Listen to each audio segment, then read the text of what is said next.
Chapter 29. Sonet's agent and Monsieur Sonet himself came to help Topinard to carry poor Schmucker into the marble works hard by, where Madame Sonet and Madame Vitelot, Sonet's partner's wife, were eagerly prodigal of efforts to revive him. Topinard stayed. He had seen Fraisier in conversation with Sonet's agent, and Fraisier, in his opinion, had gallows bird written on his face. An hour later, towards 2:30, the poor innocent German came to himself. Schmucker thought that he had been dreaming for the past 2 days. If he could only wake, he should find Pons still alive. So many wet towels had been laid on his forehead, he had been made to inhale salts and vinegar to such an extent that he opened his eyes at last. Madame Sonet made him take some meat soup, for they had put the pot on the fire at the marble works. Our clients do not often take things to heart like this. Still, it happens once in a year or two.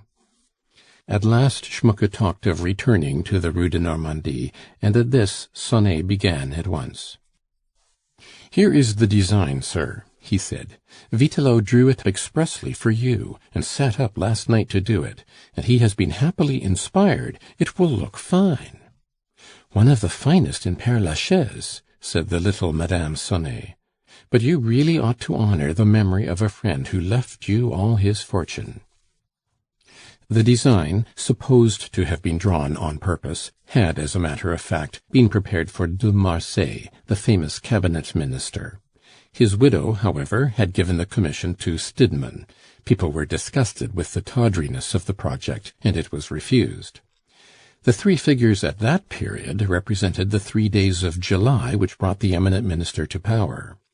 Subsequently, Sonet and Vitelot had turned the 3 glorious days, les trois glorieuses, into the army, finance, and the family, and sent in the design for the sepulchre of the late lamented Charles Keller.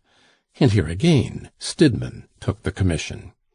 In the 11 years that followed, the sketch had been modified to suit all kinds of requirements, and now, in Vitelot's fresh tracing, they reappeared as music, sculpture, and painting. "It is a mere trifle when you think of the details and cost of setting it up, for it will take 6 months," said Vitelot. "Here is the estimate and the order form, 7,000 francs, sketch in plaster not included." "If Monsieur Schmucker would like marble," put in Sonet, marble being his special department, "it would cost 12,000 francs, and Monsieur would immortalize himself as well as his friend." Topinard turned to Vitelot. "I have just heard that they are going to dispute the will," he whispered, "and the relatives are likely to come by their property. Go and speak to Monsieur Camusot, for this poor harmless creature has not a farthing." "This is the kind of customer that you always bring us," said Madame Vitelot, beginning a quarrel with the agent. Topinard led Schmucker away, and they returned home on foot to the Rue de Normandie, for the morning coaches had been sent back. "Do not leave me," Schmucker said when Topinard had seen him safe into Madame Sauvage's hands, and wanted to go. "It is 4:00, dear Monsieur Schmucker. I must go home to dinner. My wife is a box opener. She will not know what has become of me. The theatre opens at 5:45, you know." "Yes, I know. But remember that I am alone in the earth, that I have no friend. You that have shed a tear for Bons enlighten me. I am in deep darkness, and Bons said that I was in their midst of scoundrels." "I have seen that plainly already. I have just prevented them from sending you to Clichy." "Clichy?" repeated Schmucker. "I do not understand." "Poor man! Well, never mind. I will come to you. Good-bye." "Good-bye. Come again soon," said Schmucker, dropping half dead with weariness. "Good-bye, monsieur," said Madame Sauvage, and there was something in her tone that struck Topinard. "Oh, come, what is the matter now?" he asked banteringly. "You are attitudinizing like a traitor in a melodrama." "Traitor yourself! Why have you come meddling here? Do you want to have a hand in the master's affairs, and swindle him, eh?" "Swindle him! Your very humble servant," Topinard answered with superb disdain. I am only a poor super at a theatre, but I am something of an artist, and you may as well know that I never asked anything of anybody yet. Who asked anything of you? Who owes you anything? Eh, old lady? You are employed at a theatre, and your name is? Topinard, at your service. Kind regards to all at home, said La Sauvage, and my compliments to your missus, if you are married, mister. That was all I wanted to know. Why, what is the matter, dear? Asked Madame Cantinet, coming out. This, child. Stop here and look after the dinner while I run round to speak to monsieur. He is down below, talking with poor Madame Cibot that is crying her eyes out, said Madame Cantinet. La Sauvage dashed down in such headlong haste that the stairs trembled beneath her tread. Monsieur, she called, and drew him aside a few paces to point out Topinard. Topinard was just going away, proud at heart to have made some return already to the man who had done him so many kindnesses. He had saved Pons' friend from a trap, by a stratagem from that world behind the scenes in which every one has more or less ready wit. And within himself he vowed to protect a musician in his orchestra from future snares set for his simple sincerity. "Do you see that little wretch?" said La Sauvage. "He is a kind of honest man that has a mind to poke his nose into Monsieur Schmucker's affairs." "Who is he?" asked Fraisier. "No, he is a nobody." "In business there is no such thing as a nobody." "Oh, he is employed at the theatre," said she. "His name is Topinard." "Good Madame Sauvage, go on like this, and you shall have your tobacconist's shop." And Fraisier resumed his conversation with Madame Cibot. "So I say, my dear client, that you have not played openly and above board with me, and that one is not bound in any way to a partner who cheats." "And how have I cheated you?" asked La Cibot, hands on hips. "Do you think that you will frighten me with your sour looks and your frosty airs? You look about for bad reasons for breaking your promises, and you call yourself an honest man. Do you know what you are? You are a blackguard. Yes, yes, scratch your arm, but just pocket that." "No words, and keep your temper, dearie. Listen to me. You have been feathering your nest. I found this catalogue this morning while we were getting ready for the funeral. It is all in Monsieur Pons' handwriting, and made out in duplicate. And as it chanced, my eyes fell on this." And opening the catalogue, he read: "Number 7, magnificent portrait painted on marble by Sebastian del Piombo in 1546.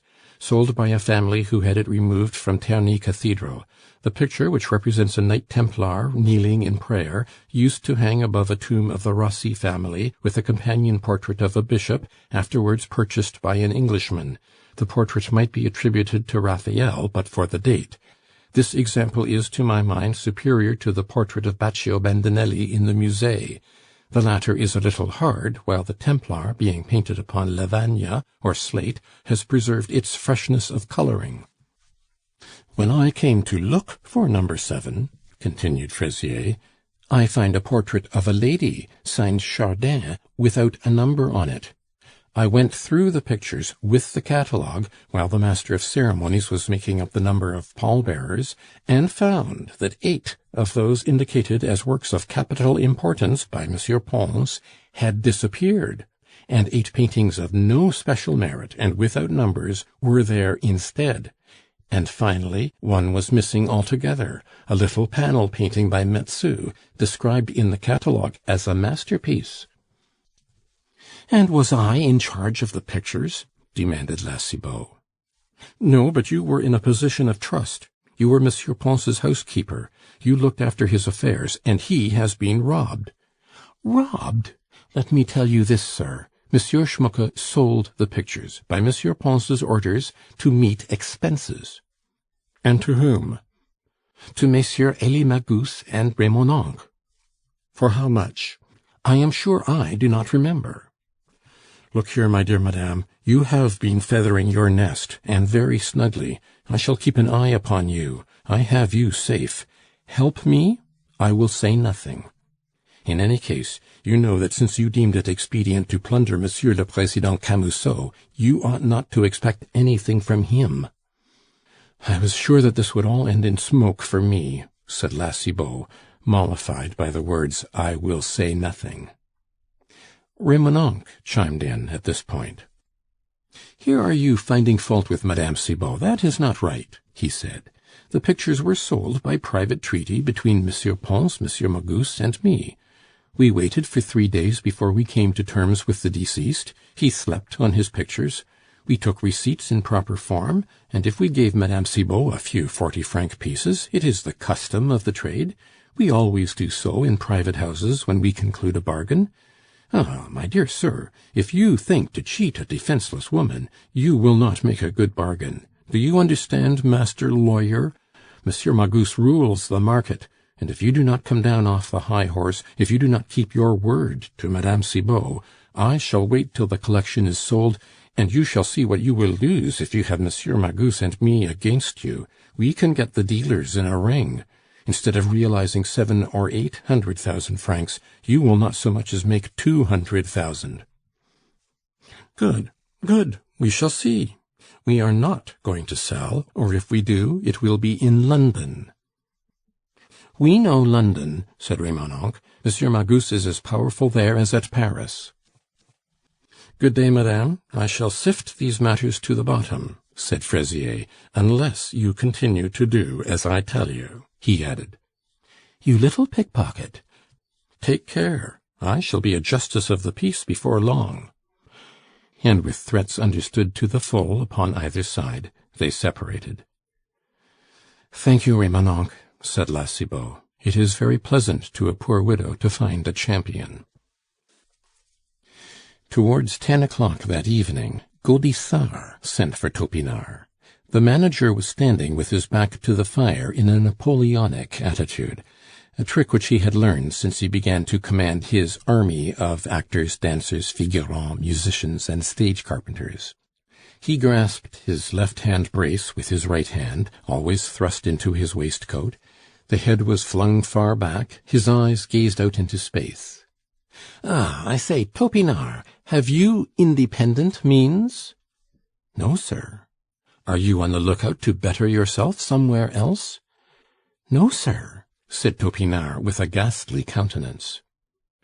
"Why, hang it all, your wife takes the first row of boxes out of respect to my predecessor, who came to grief. I gave you the job of cleaning the lamps in the wings in the daytime, and you put out the scores. And that is not all, either. You get 20 sous for acting monsters and managing devils when a hell is required. There is not a super that does not covet your post, and there are those that are jealous of you, my friend. You have enemies in the theatre." "Enemies?" repeated Topinard. "And you have 3 children. The oldest takes children's parts at 50 centimes." "Sir!" "You want to meddle in other people's business, and put your finger into a will case. Why, you wretched man, you would be crushed like an eggshell. My patron is His Excellency, Monseigneur le Comte Popinot, a clever man and a man of high character, whom the King in his wisdom has summoned back to the Privy Council. This statesman, this great politician, has married his eldest son to a daughter of Monsieur le Président de Marville, one of the foremost men among the high courts of justice, one of the leading lights of the law courts. Do you know the law courts? Very good. Well, he is cousin and heir to Monsieur Pons, to our old conductor, whose funeral you attended this morning. I do not blame you for going to pay the last respects to him, poor man. But if you meddle in Monsieur Schmucker's affairs, you will lose your place. I wish very well to Monsieur Schmucker, but he is in a delicate position with regard to the heirs, and as the German is almost nothing to me, and the President and Count Popinot are a great deal, I recommend you to leave the worthy German to get out of his difficulties by himself. There is a special providence that watches over Germans, and the part of deputy guardian angel would not suit you at all. Do you see? Stay as you are. You cannot do better." "Very good, Monsieur le Directeur," said Topinard, much distressed. And in this way Schmucker lost the protector sent to him by fate, the one creature that shed a tear for Pons, the poor super for whose return he looked on the morrow. Next morning poor Schmucker awoke to a sense of his great and heavy loss. He looked round the empty rooms. Yesterday and the day before yesterday the preparations for the funeral had made a stir and bustle which distracted his eyes. But the silence which follows the day when the friend, father, son, or loved wife has been laid in the grave, the dull, cold silence of the morrow, is terrible, is glacial. Some irresistible force drew him to Pons' chamber, but the sight of it was more than the poor man could bear. He shrank away and sat down in the dining-room, where Mme. Sauvage was busy making breakfast ready. Schmucke drew his chair to the table, but he could eat nothing. A sudden, somewhat sharp ringing of the door-bell rang through the house, and Mme. Cantinet and Mme. Sauvage allowed 3 black-coated personages to pass. First came Vitel, the justice of the peace, with his highly respectable clerk. Third was Fraisier, neither sweeter nor milder for the disappointing discovery of a valid will cancelling the formidable instrument so audaciously stolen by him. "We have come to affix seals on the property," the justice of the peace said gently, addressing Schmucke. But the remark was Greek to Schmucke. He gazed in dismay at his 3 visitors. "We have come at the request of Monsieur Fraisier, legal representative of Monsieur Camusot de Marville, heir of the late Pons," added the clerk. "The collection is here in this great room, and in the bedroom of the deceased," remarked Fraisier. "Very well. Let us go into the next room. Pardon us, sir. Do not let us interrupt with your breakfast." The invasion struck an icy chill of terror into poor Schmucke. Fraisier's venomous glances seemed to possess some magnetic influence over his victims, like the power of a spider over a fly. Monsieur Schmucke understood how to turn a will, made in the presence of a notary, to his own advantage, he said, and he surely must have expected some opposition from the family. A family does not allow itself to be plundered by a stranger without some protest. And we shall see, sir, which carries the day, fraud and corruption, or the rightful heirs. We have a right, as next of kin, to affix seals, and seals shall be affixed. I mean to see that the precaution is taken with the utmost strictness." "Ach, mein Gott! How have I offended against heaven?" cried the innocent Schmucke. "There is a good deal of talk about you in the house," said La Sauvage. "While you were asleep, a little whipper-snapper in a black suit came here, a puppy that said he was Monsieur Hannequin's head clerk, and must see you at all costs. But as you were asleep and tired out with the funeral yesterday, I told him that Monsieur Villemot, Tabareau's head clerk, was acting for you, and if it was a matter of business, I said, he might speak to Monsieur Villemot. 'Ah, so much the better,' the youngster said. 'I shall come to an understanding with him. We will deposit the will at the tribunal after showing it to the president.' So at that, I told him to ask Monsieur Villemot to come here as soon as he could. Be easy, my dear sir, there are those that will take care of you. They shall not shear the fleece off your back. You will have some one that has beak and claws. Monsieur Villemot will give them a piece of his mind. I have put myself in a passion once already with that abominable hussy, La Cibot, a porter's wife that sets up to judge her lodgers, forsooth, and insists that you have filched the money from the heirs. You locked Monsieur Pons up, she says, and worked upon him till he was stark, staring mad. She got as good as she gave, though, the wretched woman. You are a thief and a bad lot, I told her. You will get into the police courts for all the things that you have stolen from the gentleman, and she shut up." The clerk came out to speak to Schmucke. "Would you wish to be present, sir, when the seals are affixed in the next room?" Go on," said Schmucke. "I shall be allowed to die in peace, I presume?" "Oh, under any circumstances, a man has a right to die," the clerk answered, laughing. "Most of our business relates to wills. But in my experience, the universal legatee very seldom follows the testator to the tomb." "I am going," said Schmucke. Blow after blow had given him an intolerable pain at the heart. "Oh, here comes Monsieur Villemot," exclaimed La Sauvage. "Monsieur Villemot," said poor Schmucker, "represent me." "I hurried here at once," said Villemot. "I have come to tell you that the will is completely in order. It will certainly be confirmed by the court, and you will be put in possession. You will have a fine fortune." "I? Ein fine Fortune!" cried Schmucker despairingly. That he, of all men, should be suspected of caring for the money!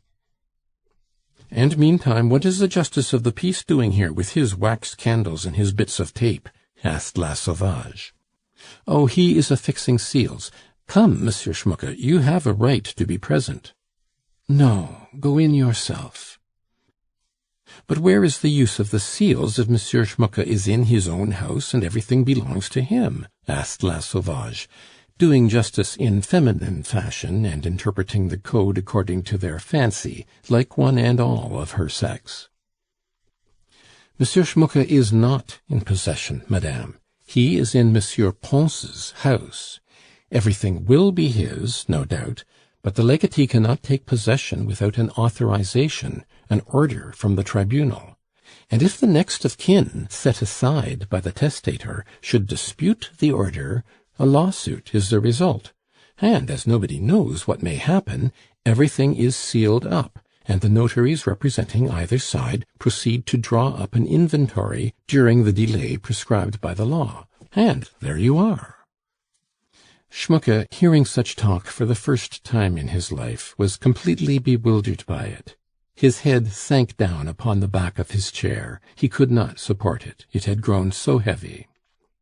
Villemot, meanwhile, went off to chat with the justice of the peace and his clerk, assisting with professional coolness to affix the seals, a ceremony which always involves some buffoonery and plentiful comments on the objects thus secured, unless, indeed, one of the family happens to be present. At length the party sealed up the chamber and returned to the dining-room, whither the clerk betook himself. Schmucker watched the mechanical operation, which consists in setting the justice's seal at either end of a bit of tape stretched across the opening of a folding door, or, in the case of a cupboard or ordinary door, from edge to edge above the door-handle. "Now for this room," said Fraisier, pointing to Schmucker's bedroom, which opened into the dining-room. "But that is Monsieur Schmucker's own room," remonstrated La Sauvage, springing in front of the door. "We found the lease among the papers," Fraisier said ruthlessly. "There was no mention of Monsieur Schmucker in it. It is taken out in Monsieur Pons' name only. The whole place and every room in it is a part of the estate. And besides," flinging open the door, "look here, Monsieur le Juge de la Paix, it is full of pictures." "So it is," answered the justice of the peace, and Fraisier thereupon gained his point. End of chapter 29.